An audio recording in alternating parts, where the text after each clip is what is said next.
Hai, bertemu lagi bersama Mimin di channel Good Movie ID. Kali ini Mimin akan melanjutkan kisah Siwo di part 16. Nah, seperti biasa, sebelum lanjut ke cerita, jangan lupa like, subscribe, dan aktifkan lonceng notifikasinya agar kalian tidak tertinggal video terbaru dari channel Good Movie ID. Buat kalian juga yang mau mentraktir Mimin kopi, link traktir sudah ada di deskripsi. Oke lah, tanpa lama-lama lagi, ayo kita gaskeun, meluncur. Saat ini, Siwo tengah berada di sebuah kereta. Ia fokus kepada HP-nya. Ternyata, Siwo tengah melihat aturan untuk membangun rumah. Dan dia tidak menyangka jika membangun rumah itu sangat rumit, tak seperti yang ia bayangkan. Siwo lalu bergumam dengan kesal. Mengapa banyak sekali prosedur administrasi yang diperlukan? Mengurus dokumen, membangun bangunan, sangat merepotkan. Hanya untuk mendapatkan izin perlu berbulan-bulan. Selain itu, aku harus membawa banyak dokumen juga. Siwo pun melihat channel YouTube-nya, dan ia lupa jika akhir-akhir ini dirinya terlalu sibuk dan belum sempat mengunggah video. Siwo berkata, "Hah, akhir-akhir ini aku juga belum mengunggah video. Banyak sekali komentar-komentar yang bertanya, kenapa aku tidak mengunggah video sama sekali."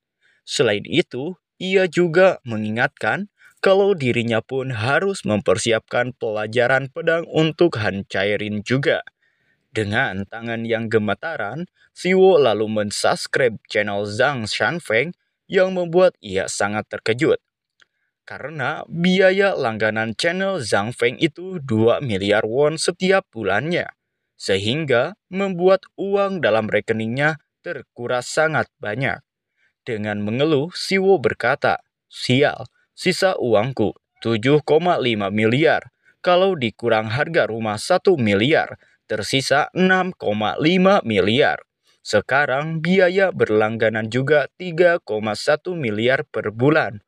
Walaupun Siwo telah mendapatkan Taiji Sword rank SS, tapi ia sangat sedih dikarenakan uangnya terkuras dalam rekeningnya. Ya, mau bagaimana lagi? Walaupun ia harus membayar 2 miliar won, tapi ini juga demi keuntungannya mendapatkan 10 miliar won per bulan.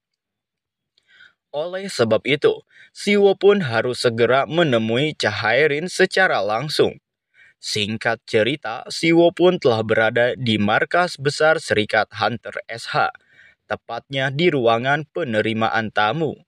Di sini, Cahairin dengan senyuman manis pun menyambut kedatangan Siwo. "Maaf, aku terlambat," ucapnya.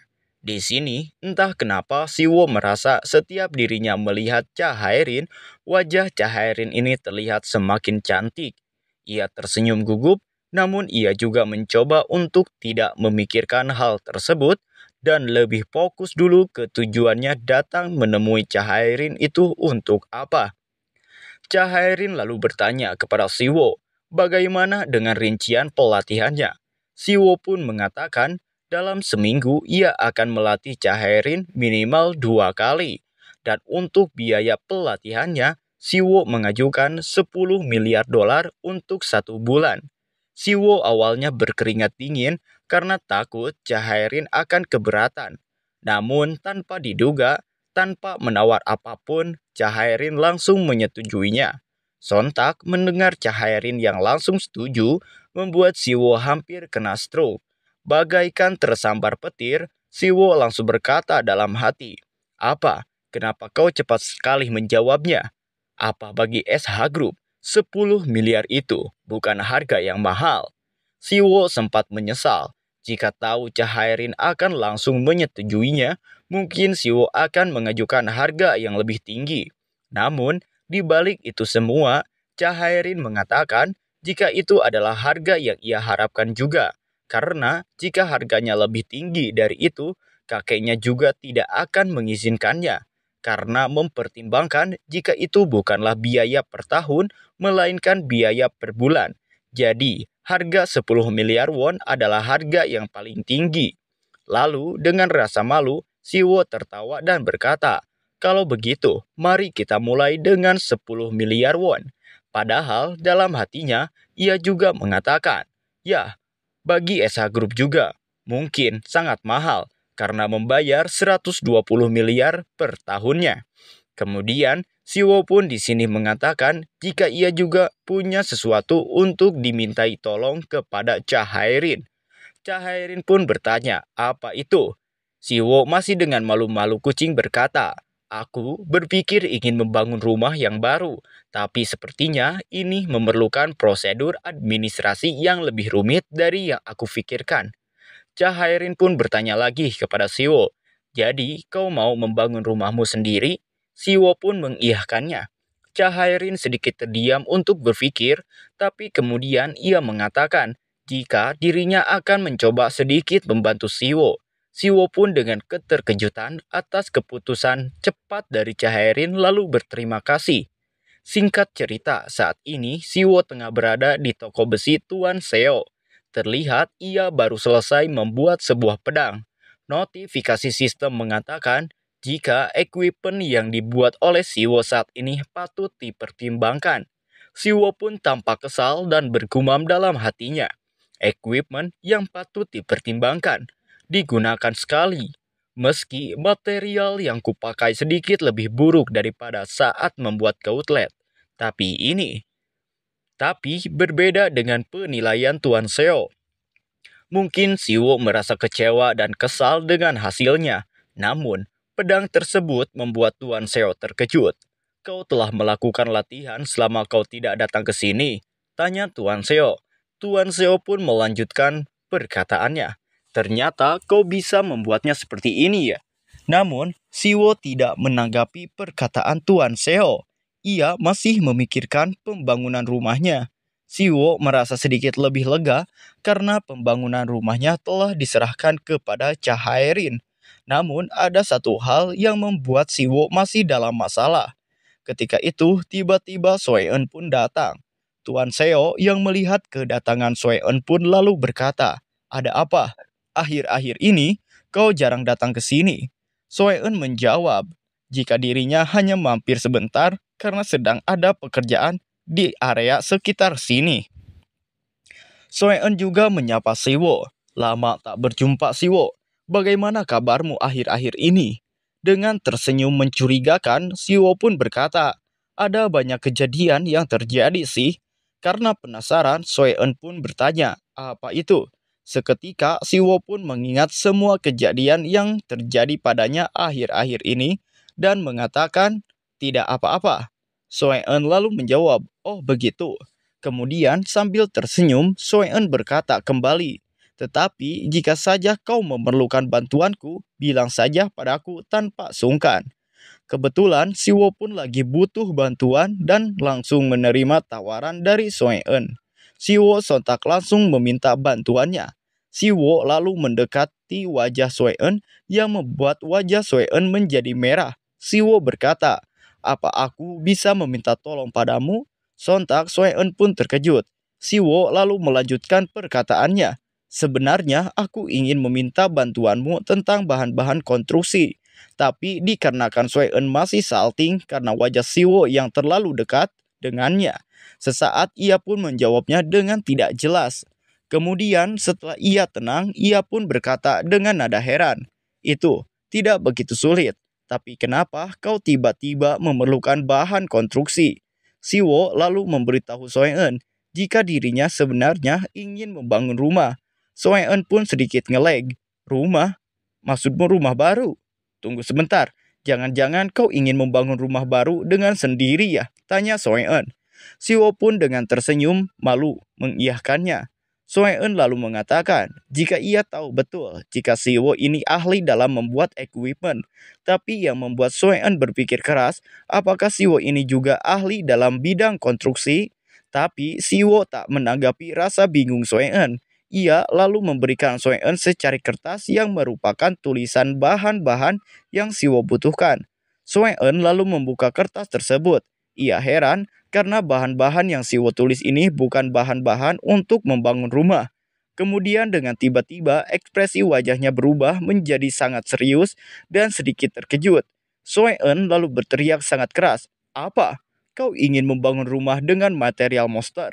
Siwo pun tersenyum lebar dan mengatakan, "Iya, aku ingin menjadikan rumah itu sendiri sama seperti equipment." Di sebuah taman, baik Seonje sedang bertemu dengan seseorang yang bernama Ketua Tim Park. Ia lalu bertanya apa yang telah terjadi ketua tim park. Ketua tim park pun mengatakan setelah ia menelusuri, ternyata Juwon tidak menunjukkan pergerakan sama sekali. Ia berasumsi jika Juwon ini mewaspadai Pak Direktur dan ingin mengakhiri kasus ini dengan tenang. Sambil meminum minumannya, baik Seonje pun merasa kecewa. Tatapan ketua tim park pun sangat tajam kepada baik Seonje yang membuat Park Seon-ji berkata, "Kenapa kamu melihatku seperti itu? Apa kamu marah karena aku hanya minum sendirian?" Namun, hal yang membuat ketua tim Park menatap tajam Pak Direktur adalah karena ia kesal mengapa Pak Direktur ini membiarkan seseorang begitu saja. Pak Direktur pun menanyakan, apakah orang yang dimaksud adalah Maeng Siwo? Ketua tim pun mengiyakannya.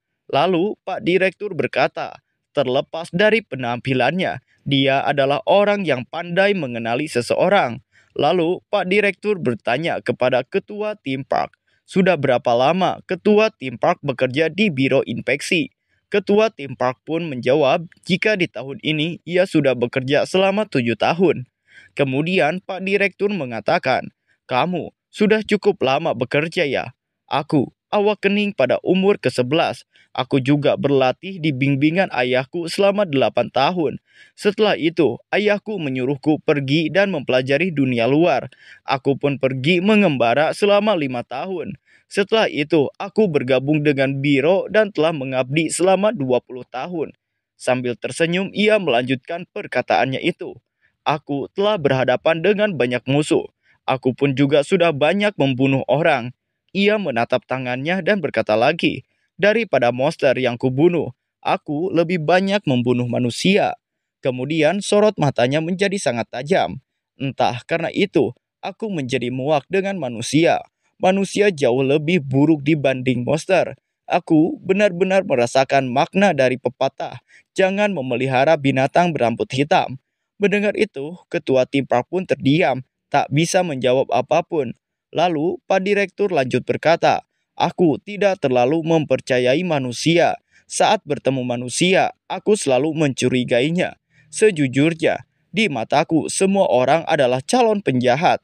Meski begitu, aku mempercayai beberapa orang. Apa kamu tahu orang seperti apa? Mendengar pertanyaan itu, ketua tim park menjawab jika ia tidak mengetahuinya. Pak Direktur lalu menjawab, jika orang yang ia percayai adalah orang yang menafkahi keluarganya. Karena hal tersebut bukanlah hal yang bisa dilakukan sembarang orang. Karena itu adalah pengorbanan. Pak Direktur mengatakan jika itu adalah alasan kenapa orang tua disebut mulia. Tapi Maeng Siwo mempunyai satu alasan lain. Sambil bangkit dari kursinya, Pak Direktur lanjut berkata, ia sedang berjuang menolong adik perempuannya yang sakit. Ketua tim park lalu berkata, namun faktanya dia menyembunyikan kelasnya dan terlibat dalam aktivitas yang mencurigakan. Dan yang terpenting, dia membantai satu markas sendirian. Pak Direktur pun tidak mengetahui alasan kenapa Siwo menyembunyikan kelasnya. Tapi ketua tim park dengan sorot mata yang kesal menjawab, apa yang kau katakan? Sekarang Pak Direktur, dengan santainya Pak Direktur pergi meninggalkan ketua tim park.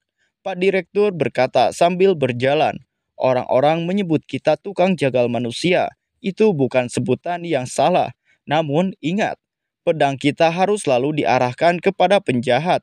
Aku ingin dunia kita selalu aman dan tentram. Itu juga adalah dunia yang ayahku ingin lindungi.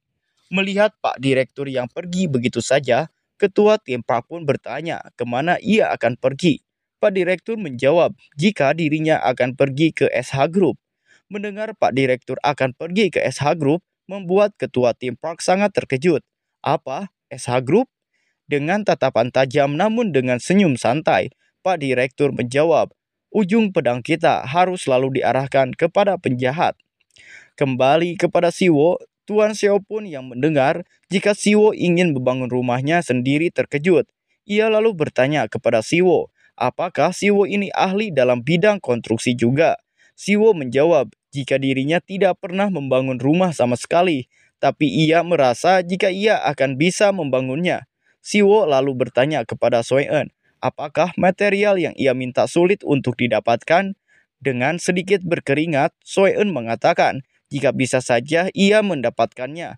Masalahnya bukan di uang, tapi uang juga sangat dibutuhkan. Dan yang paling penting adalah material seperti cangkang dari Turtle Dragon, biji inti golem, armor Death Knight, itu mungkin akan sulit didapatkan karena mereka bukanlah monster biasa. Ini adalah material tingkat tinggi, setidaknya kelas B hingga kelas A+. Soheon berkata, itu adalah material yang diinginkan oleh hunter lainnya juga. Aku tidak tahu apa Siwo bisa mendapatkan jumlah material yang diinginkan. Lebih tepatnya, pasokannya tidak ada karena hunter tidak menjual dengan jumlah besar. Siwo pun dengan memalingkan mukanya berkata, "Oh, jadi begitu ya." Seon yang melihat Siwo jadi tidak bersemangat pun mengatakan, "Namun, bukan berarti materialnya tidak ada sama sekali. Jika mau membayar lebih, kamu masih bisa mendapatkannya. Mungkin sekitar 3 kali lipat dari harga pasar. Jadi sekitar 3 miliar won. Mendengar harga 3 miliar won, sontak membuat Siwo hampir jantungan. What the fuck? 3 miliar won? Dalam hati Siwo ia bergumam. Itu bukan masalah besar karena Han Cairin membayarku. Tapi sebelum Siwo lanjut bergumam dalam hatinya, Soeun mengatakan, walaupun Siwo berani membeli dengan harga 3 kali lipat, tetap saja material tersebut masih susah untuk didapatkan. Siwo kemudian berpikir, tentu aku bisa menurunkan kualitas materialnya, tapi karena ini adalah rumah yang bertanggung jawab dengan keselamatan Seoa, maka aku tidak boleh membangunnya dengan setengah hati. Setelah berpikir seperti itu, Siwo lalu bertanya kepada Soeun, untuk sekarang, apa kamu bisa mendapatkan material yang bisa didapatkan? Soeun menjawab jika ia akan berusaha dengan baik. Setelah Soeun setuju dan akan berusaha mendapatkan material yang bisa ia dapatkan, Siwo memikirkan langkah selanjutnya. Masalah terbesarnya, para hunter tidak menjual material-material tersebut, jadi tidak ada pasokan.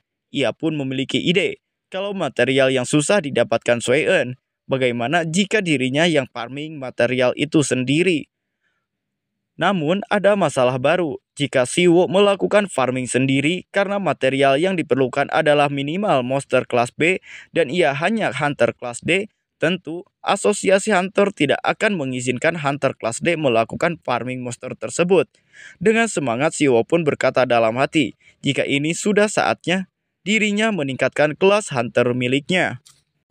Cara meningkatkan kelas ada dua. Yang pertama adalah membangun kinerja dan keahlianmu diakui. Yang kedua adalah melakukan tes ulang hunter. Normalnya, satu-satunya cara meningkatkan kelas adalah yang pertama. Namun, sebuah fenomena langka yang disebut awakening terjadi dan metode yang kedua ditambahkan. Sama seperti katanya, itu adalah sebuah kebangkitan untuk kedua kalinya. Dalam hal awakening itu dibagi menjadi dua jenis, membangkitkan kembali sebuah trait lain atau memperkuat trait yang dimiliki saat ini. Siwo lalu bergumam, masih tidak ada alasan atau penyebab yang jelas terkait hal ini. Namun, fenomena re-awakening kadang-kadang terjadi. Alhasil, tingkat seorang hunter dapat meningkat setelah dilakukannya pengujian ulang. Ia lalu berpikir, trait yang kumiliki saat ini. Ia kemudian melihat HP-nya. Terlihat di sini trait yang ia miliki adalah Insight S+, tingkat proficiency 41%, Super Strength SS, tingkat proficiency 21,48%, Seni Pengobatan Suci S+, tingkat proficiency 24,87%, Metallurgi of God S+, tingkat proficiency 18,03%, Seni Tarung Dewa Hercules SSS tingkat proficiency 11%, dan Teaching of Confucius SSS tingkat proficiency 4,11%. Siwo pun tersenyum. Ia kembali berkata, aku tidak perlu menghabiskan waktuku lagi kalau begini. Kemudian ia pun izin kepada Tuan Seo dan Sue-en untuk pergi sebentar.